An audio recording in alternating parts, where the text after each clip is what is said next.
बधाई रही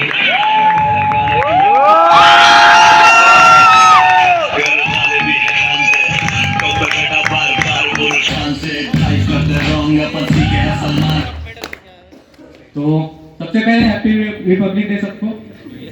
तो जब ये डिसाइड हुआ कि मैं स्टैंड अप करने वाला हूँ तो सीनियर ने मुझे कुछ रूल्स बताए कि टॉपिक रिपब्लिक डे से रिलेटेड होनी चाहिए, पॉलिटिकल जोक्स नहीं होने चाहिए, रिलीजियस जोक्स नहीं होने चाहिए और कॉलेज का मजाक तो बिल्कुल भी नहीं होना चाहिए। मैंने कहा इससे अच्छा मैं कविता ही सुना देता हूँ। और जब इतने रूल्स ऐड कर ही रहे हो तो एक रूल और ऐड कर दो कि ऑडियंस को हंसी भी नहीं आनी चाहिए।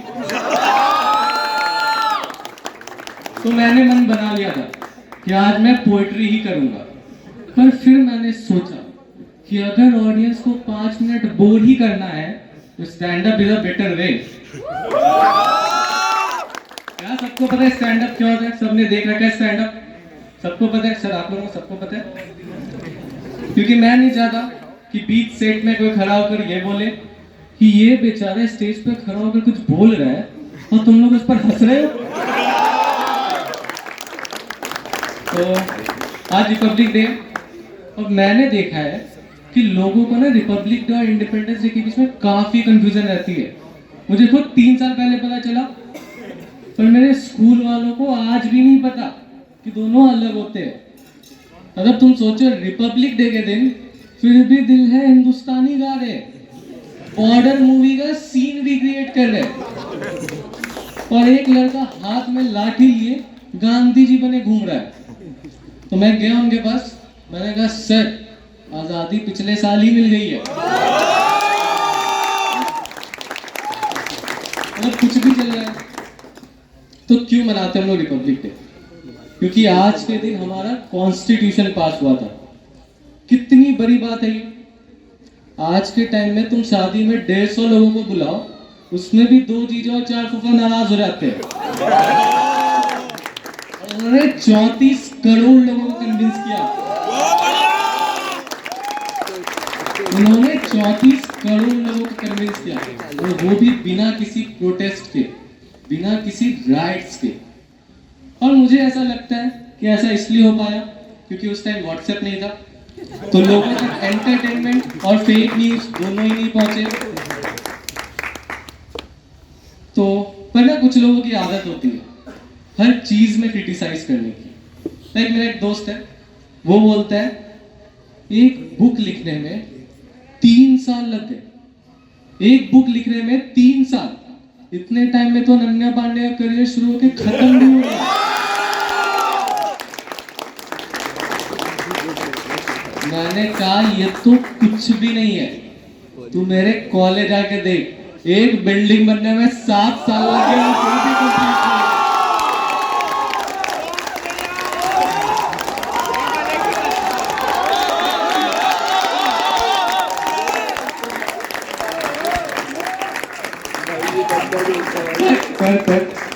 पर देखो अच्छी चीजें बनने में समय तो लगता है। अब भले ही 500 साल लगे, पर जब राम मंदिर बना तो क्या बना?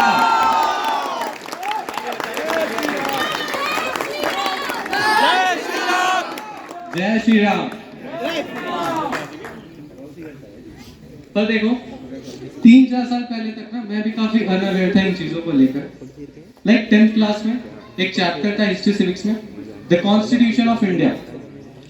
मैंने मैम से पूछा मैम फ्रीडम ऑफ स्पीच क्या होती है? मैम ने बताया फ्रीडम ऑफ स्पीच तुम्हें ये राइट देता है कि तुम किसी को भी कुछ भी बोल सकते हो। तुम किसी को भी कुछ भी बोल सकते हो। तो मैं और मेरा दोस्त गए प्रिंसिपल के पास और मेरा दोस्त बोलता है चल उठ। प्रिंसिपल को बोलता है चल उठ और प्रिंसिपल सच में उठा। Freedom of speech. प्रिंसिपल उठा और उसने अपने दोनों हाथ भी उठा दिए हम दोनों को। एंडी वाला कि ये तो नहीं था constitution.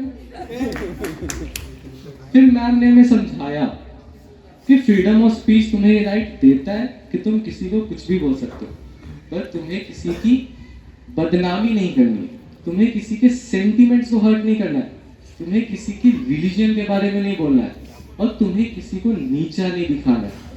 And I was like फिर गाय की फ्रीडम ऑफ स्पीच। मोनाको देश पता है सबको? मोनाको देश, तो मोनाको एक देश है जिसके कॉन्स्टिट्यूशन में लिखा है कि वहां जब बच्चा पैदा होता है तो उसका नाम रखने से पहले आपको प्रिंस से अप्रूवल लेना पड़ता है। बच्चे का नाम रखने से पहले प्रिंस से अप्रूवल लेना पड़ता है। ये आज के टाइम में इंडिया में हो ही नहीं सकता, क्योंकि तुम सोचो, तुम नाम भेजो इलाहाबाद और मुगल सराय, और अप्रूवल के बाद नाम आ रहा है प्रयागराज और दीनदयाल उपाध्याय।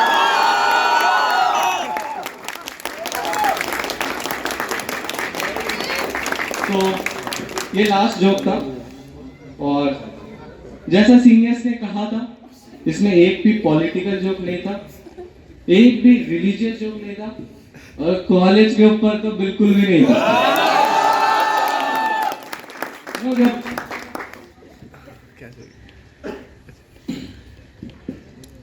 जब ये स्क्रिप्ट प्रिपेयर हो रहा था तो मैं सीनियर्स ने कहा कि अगर कोई कंट्रोवर्सी होती है तो तुम किसी को बताना मत कि इसमें हम लोग भी इन्वॉल्व हैं।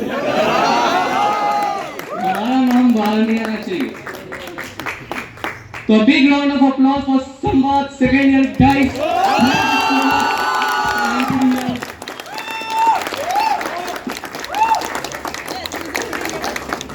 और मुझे ये बताया गया था कि ये कॉलेज का पहला स्टैंड अप होने वाला है। मुझे नहीं पता कॉलेज का पहला स्टैंड अप अच्छा था या बुरा था, पर ये आखिरी नहीं होना चाहिए।